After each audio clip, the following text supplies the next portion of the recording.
بسم الله الرحمن الرحيم والليل إذا يغشى والنهار إذا تجلى وما خلق الذكر والأنثى إن سعيكم لشتى فأما من أعطى واتقى وصدق بالحسنى فسنيسره لليسرى وأما من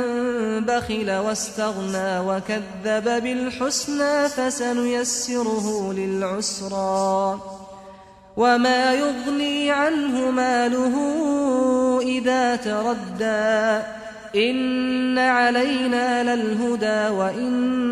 لنا للآخرة والأولى